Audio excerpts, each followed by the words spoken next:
Hello दोस्तों, स्वागत है आप सभी का हमारे यूट्यूब चैनल में। आशा करते हैं आप लोग स्वस्थ होंगे, मस्त होंगे और अपने तैयारी में व्यस्त होंगे। मैं पंकज कुमार आपको आज सूर्यवंश से संबंधित अगली कक्षा लेकर उपस्थित हुआ हूँ।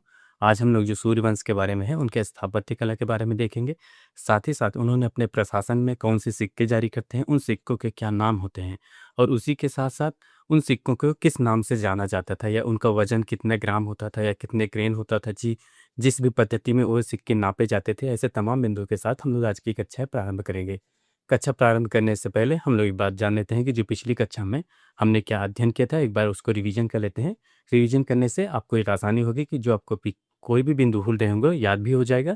और उसी के साथ साथ जब पिछला कोई क्लास रिवीजन होता है उसमें रोचकता आती है, तो उसके बाद जो आज की कक्षा रहती है उसको पढ़ने में उतना ही मज़ा या आनंद आता है।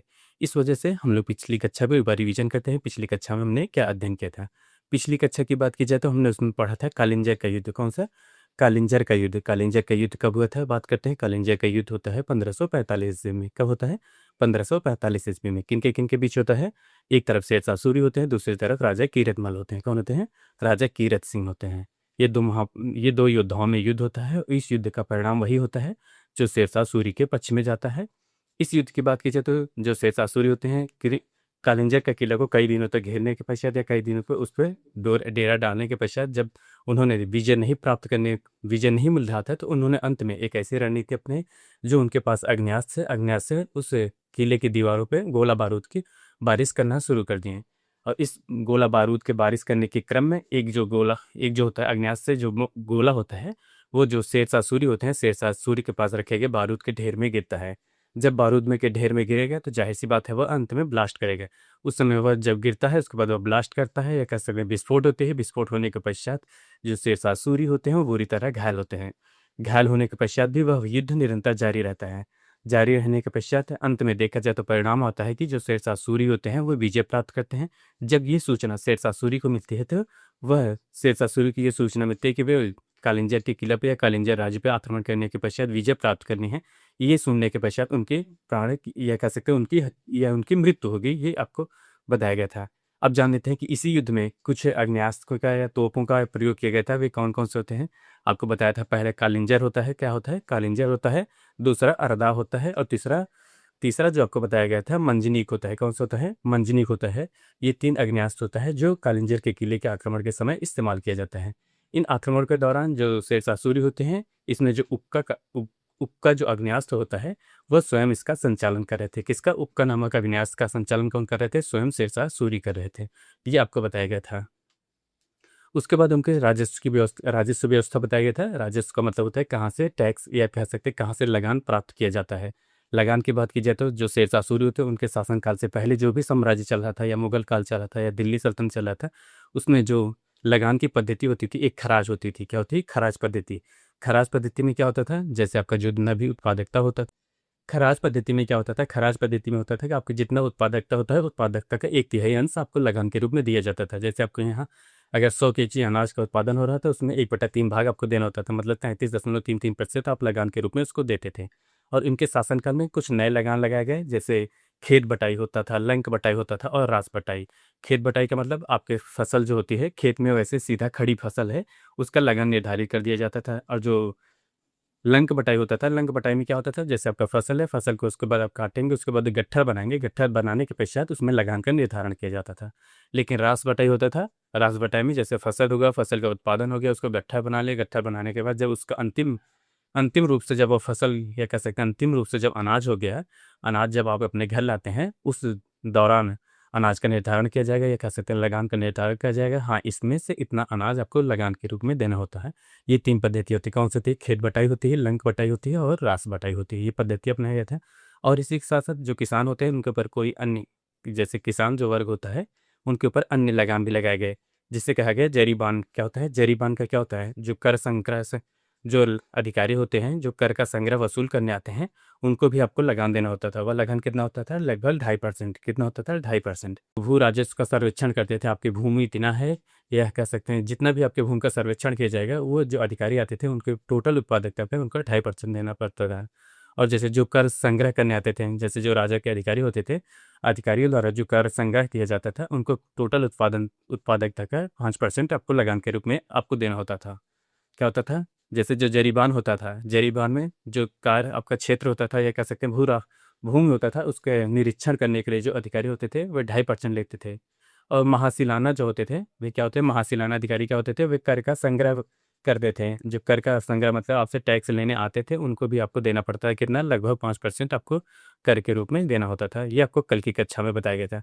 अब जान लेते हैं कि जैसे इन्होंने तो ये पद्धति अपना ली, उन्होंने इन्हीं के शासनकाल में एक नई पद्धति होती है जो उन्होंने खेतों की मापन के लिए क्या होता है, खेत के मापन के लिए उन्होंने एक नई पद्धति लाते हैं जिसे सिकंदर सानी गज कहा जाता था। क्या होता है, खेत के खेत का जो होता था, खुद का पैमाइश करना जाता है या नापा जाता था, उसके लिए उन्होंने सिकंदरी पैमाइश लाते हैं। क्या होते हैं, सिकंदरी गज लाते हैं, जो देखा जाए तो लगभग 22 इंच का होता था। वर्तमान समय में आप अगर लेखपाल होंगे या कह सकते हैं आपके यहाँ अगर कभी भी खेत की नपाई के लिए आते होंगे, लेखपाल होते हैं, देखेंगे आप लोहे की एक चैन होती है, उसमें कुछ कह सकते हैं वहाँ कड़ी कहा जाता है। क्या कहा जाता है, कड़ी कहा जाता था।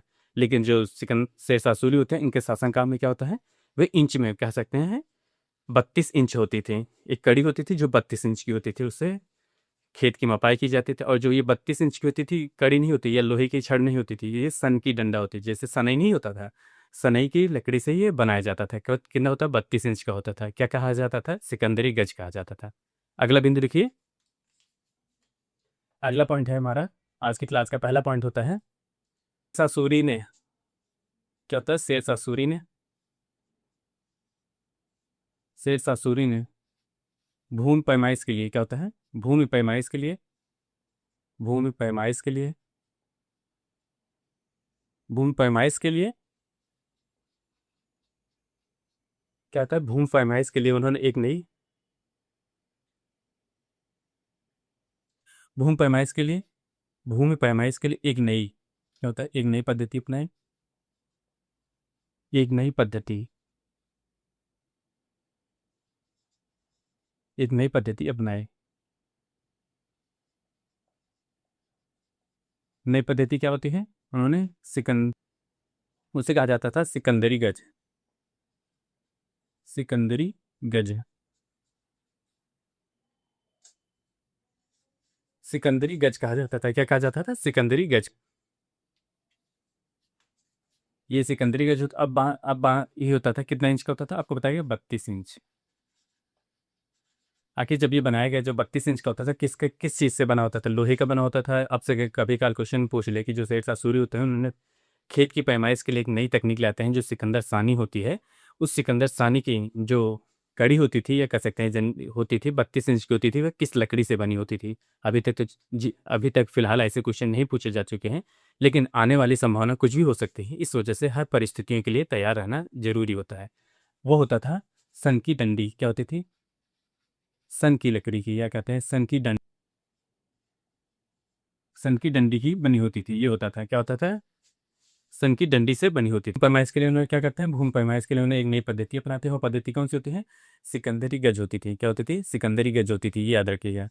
सिकंदरी गज कितनी होती है, 32 इंच की होती थी। क्या होता था, 32 इंच का होता था। किससे, ये 32 इंच का जो बना होता था, किससे बनी होती थी या किस लकड़ी की बनी होती, वह सन की डंडी से बनी होती है। सन मतलब जो सनई नहीं होता है, कह सकते हैं जिससे सूत, जो सूत होता है, जिससे डोरा बनाया या धागा बनाया जाता था, या कह सकते हैं बोरा बनाने में जिस चीज़ का प्रयोग किया जाता है, जूट जो हुआ, उसी के बाद सनई का भी इस्तेमाल किया जाता था। आपके जो झोला या बैग हुआ, ऐसे सामान हो या ऐसे तमाम सामानों को बनाने के लिए इस जो सनई होता है, इसका प्रयोग किया जाता है। तो इस पैमाइश के लिए उन्होंने जो सन होता है, सन के डंडे का भी इस्तेमाल किया गया था। अब हम लोग अगले बिंदु लिखेंगे। अगले बिंदु के बारे में बात करें तो वो उनका सिक्के होते हैं। उनके शासनकाल में कौन कौन से सिक्के जारी किए उन्होंने, सिक्के के, सिक्के लिखे। अगला बिंदु क्या है, सिक्के। आखिर कोई राजा या कह सकते हैं किसी साम्राज्य में सिक्के का निर्धारण क्यों किया जाता था। सिक्का जो होता था, देखा जाए तो कह सकते हैं जो आपके मूल्य खरीदने या कह सकते हैं कोई भी वस्तु खरीदने के लिए एक छोटी पैमाइश होती है, कह सकते हैं छोटा मूल्य निर्धारण करने के लिए कोई राज्य या कह सकते हैं कोई साम्राज्य जो होते हैं, सिक्का जारी किया जाता है।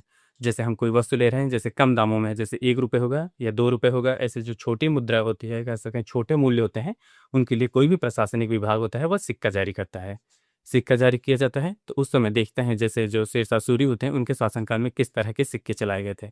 अगर उनके शासनकाल में सिक्कों की बात करा जाए तो उनके शासनकाल में 3 तरीके के सिक्के होते हैं। कौन कौन से, पहला जो होता है स्वर्ण सिक्का होता है। लगभग देखा जाए तो अधिकांशतः साम्राज्य में स्वर्ण सिक्के प्रारंभ थे, चाहे वो जिस भी शासनकाल रहा होगा, चाहे जो भी साम्राज्य रहा होगा, उसमें स्वर्ण सिक्के रहेंगे। उसके बाद दूसरे की बात की जाए तो रजत सिक्का रहता है, और तीसरे की बात की जाए तो ये कांस्य सिक्का होता है। इस 3 प्रकार के सिक्के के लगभग साम्राज्यों में चालू किए गए। कौन कौन से थे, एक बार याद रखिए, यहाँ लिखिए। ये एक होता था स्वर्ण सिक्का। ये कहा जाए तो हर शासन काल में कह सकते हैं इसको, एक तरह से ये ऑलराउंडर होता था। स्वर्ण सिक्का, उसके बाद होता था रजत सिक्का, उसके बाद कांस्य सिक्का। ये 3 तरीके के सिक्के देखा जाए तो लगभग शासनकाल में चलते रहते थे। क्या होता था, स्वर्ण सिक्का, रजत सिक्का और कांस्य सिक्का, ये 3 तरीके के सिक्के चलते थे। स्वर्ण सिक्के का, उसके बाद रजत सिक्के का बात की जाए तो इसको वर्तमान समय में जैसे जो रुपये होता था उस तरह का होता था, रुपये की तरह रजत सिक्का होता था। और कांस्य की बात की जाए तो कांस्य सिक्का कैसे होता था, कांस्य सिक्कों को कहा जाता था दाम, कहा जाता था। क्या कहा जाता था इसको, दाम। कांस्य सिक्कों की किसी अन्य नाम से जाना जाता था, ये दाम नाम से भी जाना जाता था। अब जान लेते हैं कि इनका वजन कितने कितने ग्राम होता है था। स्वर्ण सिक्के का देखा जाए तो ऐसे कहीं भी इसका निर्धारण नहीं किया गया कि कितने ग्राम का स्वर्ण सिक्का होता था। लेकिन जो आपका रजत होता था और कांस्य सिक्का होता था, इन दोनों का कह सकते हैं कितने वजन का, ग्राम का, या कह सकते हैं कितने ग्राम का होता था, इसका निर्धारण करके बताया गया है। इसकी बात की जाए तो इसका निर्धारण किया गया था 178 ग्रेन। कितना, 178 ग्रेन। ग्रेन क्या होता था, जो रजत सिक्का होता था इसका निर्धारण कितना किया गया था, कितने ग्राम का होता था, 178 ग्रेन का होता था। और दूसरे है जो दाम होता था, दाम का निर्धारण कितना किया गया था, 380 ग्रेन। क्या, जो कांस्य होता था 380 ग्रेन, उसमें देखा जाए तो उसका ग्राम में निर्धारण करके ग्रेन में किया जाता था। क्या होता था, ग्रेन में किसी भी वस्तु का निर्धारण किया जाता था, या उसका मूल्य कह सकते हैं जो होता है वजन या भार को नापा जाता था, किसमें 380 ग्रेन का हो ये होता था। कौन सा 380 का होता था, कांस्य जो होता था, कांस्य सिक्का जो होता था ये 380 ग्रेन का होता था। रजत की बात की जाती है ये 178 ग्रेन होता था। अब इसी के साथ जान लेते हैं कि जो शेरशाह सूरी की ये जो सिक्के होते हैं उनका निर्धारण वर्तमान समय में या ब्रिटिश काल में जो सिक्के जारी होते हैं उन्हीं की तरह एकदम निर्धारण किया गया था। क्या होता है, जैसे ब्रिटिश शासनकाल में उन्होंने जो सिक्के निर्धारण किए थे वही सिक्कों का निर्धारण उसी पद्धति पे, जो शेरशाह सूरी की पद्धति होती है वही पद्धति जो ब्रिटिश सरकार होती है वो इसका निर्धारण भी करती है। ये इतिहासकार होते हैं जो स्मिथ होते हैं, उन्होंने इसका जिक्र किया है। जो इस इतिहासकार स्मिथ होते हैं उन्होंने कहा है कि जैसे जो शेरशाह सूरी के शासनकाल में जिस पद्धति से सिक्के का निर्धारण किया जा रहा था वही पद्धति ब्रिटिश सरकार द्वारा निर्धारण की गई। जो वर्तमान समय में जो हमारे सिक्के जारी किए जाते हैं वही सिक्का ब्रिटिश सरकार द्वारा निर्धारण किया गया था। के साथ उनके शासनकाल में जैसे जो उनके सिक्के होते थे, सिक्कों पे राजा का या प्रशासक का नाम लिखा होता था, उनका पद लिखा होता था, और उस टकसाल का नाम लिखा जाता था जहाँ पे सिक्कों का निर्धारण या छपाई होती थी। टकसाल ऐसे एक कारखाना या कह सकते हैं होता है जहाँ पे सिक्कों का निर्माण किया जाता है।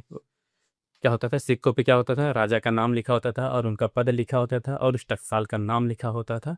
इसी के साथ साथ ये जो इतने नाम, जैसे राजा का नाम हुआ, उनका पद हुआ, उसका टकसाल का नाम हुआ, एक भाषा में नहीं, अरबी और फारसी, अरबी और देवनागरी, दो नाम, दो पद्धतियों में लिखा जाता था, अरबी और देवनागरी।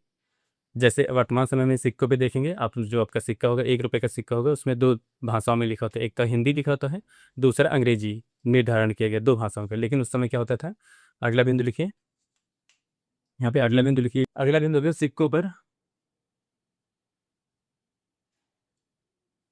सिक्कों पर राजा का नाम, पद व टकसाल का नाम, टकसाल का नाम, टकसाल का नाम फारसी, फारसी व देवनागरी, देवनागरी लिपि में, देवनागरी लिपि में लिखा जाता था,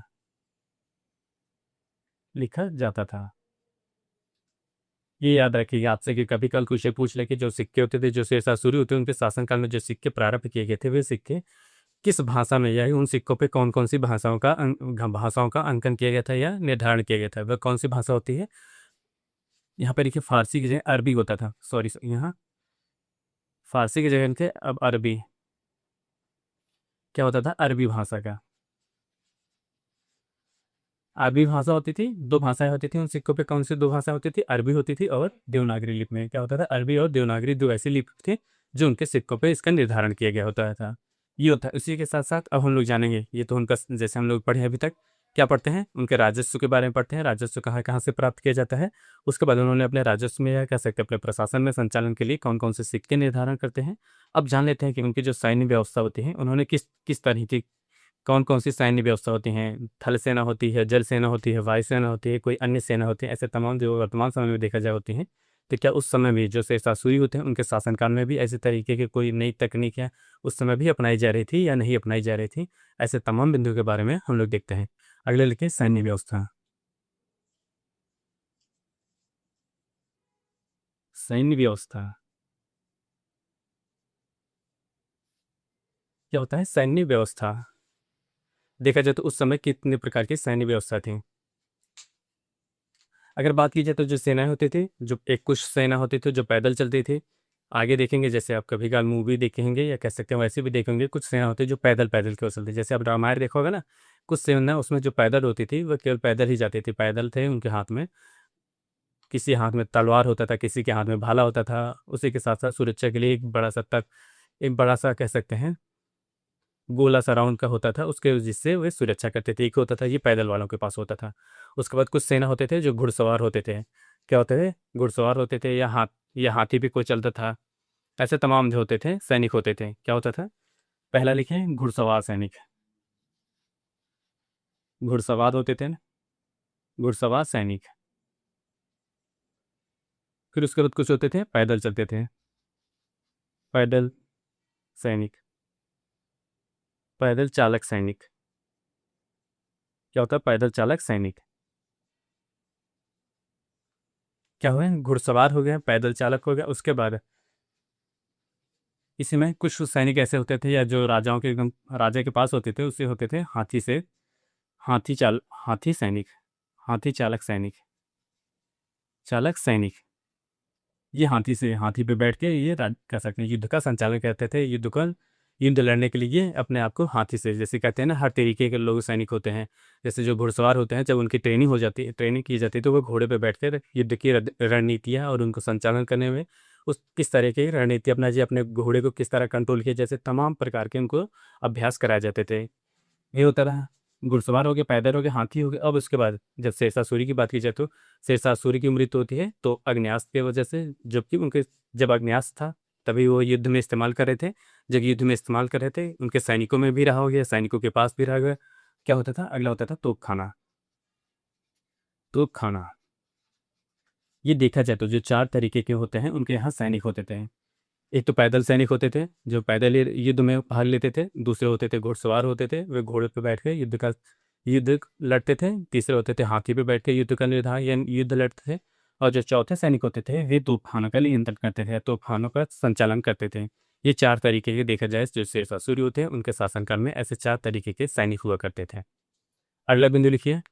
अगले बिंदु की बात की जाए तो जैसे जो शेरशाह सूरी होते हैं उन्होंने चार तरीके के सैन्य व्यवस्था थी। जैसे उनकी सेना कौन कौन से बताई गई थी। एक सेना होती थी जो पैदल वाले होते थे, पैदल होते थे। दूसरे जो होते थे घुड़सवार होते थे, घुड़सवार होते। तीसरे हाथी वाले होते थे। और चौथे जो होते थे तोप खाने वाले, तोप खाना। आखिर जो इन तरीके के जो सैनिक होते थे इनको वेतन कैसे दिया जाता था, कैसे क्या किया जाता था, कौन सी व्यवस्थाएं थी, इन सारे तरीकों के बारे में जानते हैं। जैसे जिस तरह आपको बताया गया था अलाउद्दीन खिलजी होते हैं, या कह सकते हैं आप जो दिल्ली सल्तनत में आपने पढ़ा था अलाउद्दीन खिलजी के शासनकाल में उन्होंने सैन्य व्यवस्था कैसे करते हैं। सबसे पहले उन्होंने केंद्र में एक अस्थायी सेना रखते हैं। वही चीज़ जो होता है अलाउद्दीन खिलजी होते हैं। अलाउद्दीन खिलजी के शासनकाल में जो होता है सेम वही पद्धति, ये कह सकते हैं वही रणनीतियाँ शेरशाह सूरी अपनाते हैं। उन्होंने केंद्र पर एक शक्तिशाली सेना रखते हैं। यहाँ पे लिखिए केंद्र पर एक शक्तिशाली सेना, एक शक्तिशाली सेना किसके शासनकाल में हो रहा है? ये होता है शेरशाह सूरी के भी शासनकाल में ये कार्य होता है। क्या होता है? उन्होंने केंद्र पे एक शक्तिशाली सेना रखते हैं। शक्तिशाली सेना तो रख दिए। अब वह सेना किस तरीके के वस्त्र पहनेंगे या किस तरीके की उनको डिजाइन किया जाएगा, किस तरीके के वस्त्र पहनेंगे, और इसी के साथ साथ उनकी भर्ती करने की कौन सी पद्धतियाँ होती हैं और उनको कौन से हथियार दिए जाएंगे। ऐसे कह सकते हैं कि आप एक जो सेना होती है, सेना को जो ट्रेनिंग होती है, उनको किस तरह के वस्त्र दिया जाएगा, कौन सी पद्धति अपनाई जाएगी, ऐसे तमाम बिंदुओं के बारे में उनको देखा गया। क्या होता था? सैनिकों की भर्ती के लिए अगला बिंदु के सैनिक भर्ती, सैनिक भर्ती तो कर लिए है, उसी के साथ जब भर्ती होंगे तो उनको कोई ना कोई वस्त्र पहना जाएगा, या वस्त्र उनको जब वस्त्र हो गए, जैसे जो सैनिकों को उनकी भर्ती होगी, वस्त्र हो गए, उसके बाद वे हथियार दिए जाएंगे। कौन किस तरीके के उनको हथियार दिए जाएंगे, हथियार दिए जाएंगे। और इसी के साथ साथ उनका जो जो जो सैनिक रखे जाएंगे, जब घुड़सवार सैनिक के लिए क्या होगा, घोड़े की व्यवस्था की जाएगी। और ये सब तो कर लिया, अब उनको वेतन भी तो दिया जाएगा। क्या होता है इसमें लिखे वेतन, वेतन जो होता इतना होता था, उसको वेतन की पद्धति, वेतन की पद्धति स्वयं राजा देखता था, राजा देखता था। ये जितने भी कार्य होते हैं, जैसे जो केंद्र पर एक शक्तिशाली सेना रखेंगे, ये किसके नियंत्रण होगा, ये शेरशाह सूरी के नियंत्रण होता है। उसी के साथ जो सैनिक जो भारतीय होंगे वह किसके नियंत्रण में होंगे, उनका वस्त्रों का निर्धारण, हथियार हो गए, घोड़े होंगे, और वेतन की पद्धति ये स्वयं शेरशाह सूरी ही निर्धारण करता था। और शेरशाह सूरी के ही निरीक्षण में या कह सकते हैं उसी के संरक्षण में ये सब कार्य किया जाता है। इसमें ना ही किसी अन्य मंत्री की, ना ही इसमें कोई अन्य मंत्री भाग लेता था, बल्कि ये कह सकते हैं ये विभाग है। ये विभाग जाहिर सी बात है जो शेरशाह सूरी होते हैं उनके नियंत्रण में होता है या उन्हीं के अधीन होता है। क्या होता है, शक्तिशाली सैनिक भारतीय होता था, वस्त्र या निर्धारण, हथियार हो गए, घोड़े हो गए, और वेतन की पद्धति, ये सब काम जिस तरह अलाउद्दीन खिलजी के हाथ में था उसी तरह ये कार्य होता है शेरशाह सूरी के हाथ। और अगले पद यहाँ लिखिए, जो सैनिक होते थे, सैनिकों को कैसा वेतन दिया जाता, सैनिकों को नगद वेतन दिया जाता था। सैनिकों को नगद वेतन, नगद वेतन देते थे। क्या होता था, सैनिकों को उनके शासनकाल में नगद वेतन दिया जाता था। और अगला पद्धति जो अलाउद्दीन खिलजी के क्या होता था, सैनिकों के हुलिये का विवरण रखा जाता था। सैनिकों के हुलिये का, हुलिये का विवरण, विवरण रखना। ये सब कार्य देखा जाए तो आप दिल्ली सल्तनत जो अलाउद्दीन की, कह सकते हैं खिलजी वंश के अंतर्गत अलाउद्दीन होते हैं, उन्होंने ये सब कार्य बहुत पहले कर दिया था। उसी पद्धति का ये कह सकते हैं, उसी रणनीतियों को शेरशाह सूरी ने दोबारा अपने शासनकाल में प्रयोग करते हैं। और अगले लिखिए, इन्होंने इन्होंने भी घोड़े को दागने की प्रथा अपनाया, दागने की प्रथा। कौन होते हैं, जो शेरशाह सूरी होते हैं, उन्होंने भी ये पद्धति अपनाई। आपका अगर कभी कल क्वेश्चन पूछ ले कि, अगर आपसे ऐसा क्वेश्चन पूछे कि दिल्ली सल्तनत से पूछेगा, तो उसका सही उत्तर होगा अलाउद्दीन खिलजी। क्या होगा सही उत्तर होगा, जो दिल्ली सल्तनत के बारे में पूछे। आपसे क्वेश्चन पूछा जा सकता है कि मध्यकालीन इतिहास के अंतर्गत जो दिल्ली सल्तनत होता है, दिल्ली सल्तनत का वह कौन सा शासन होता है जिसने, या कौन सा शासक होता है जिसने घोड़ों को दागने की प्रथा, उसके बाद सैनिकों के वेतन और हुलिया का विवरण सभी किसके कार्यकाल में निर्धारण किया गया था, उस समय कौन होंगे, अलाउद्दीन खिलजी। अगर आपसे पूछ ले मध्यकालीन इतिहास का है, वह कौन सा शासक होता है जिसने सूर्यवंश के अंतर्गत, या कह सकते हैं मुगल काल के शासन के बीच की अवधि में ऐसा कौन सा शासक होता है जिन्होंने ये पद्धति अपनाई होती है, तब वो होते हैं शेरशाह सूरी ने ये पद्धतियाँ अपनाते हैं। याद रखें, जो अलाउद्दीन खिलजी होते हैं और शेरशाह सूरी होते हैं, लगभग काफ़ी हद तक मिलती जुलती जो उनकी सैन्य व्यवस्था होती है वो सेम सेम लगती है, लगभग समानता पाई जाती है इन दोनों में। हम लोग आज के लिए बस इतना ही। कल हम लोग देखेंगे जो शेरशाह सूरी होते हैं उनके स्थापत्य कला के बारे में देखते हैं, उन्होंने भारत में क्या क्या निर्माण करवाया है, आखिर वह वर्तमान समय में किस अवस्था में पड़ी है। ऐसे तमाम बिंदुओं के साथ हम लोग कल की कक्षाएं प्रारंभ करेंगे। आज के लिए बस इतना ही। आप हमारे चैनल पर नए हो तो चैनल को लाइक करें, शेयर करें, सब्सक्राइब करें। मिलते हैं नेक्स्ट वीडियो में, तब तक के लिए धन्यवाद, बाय बाय।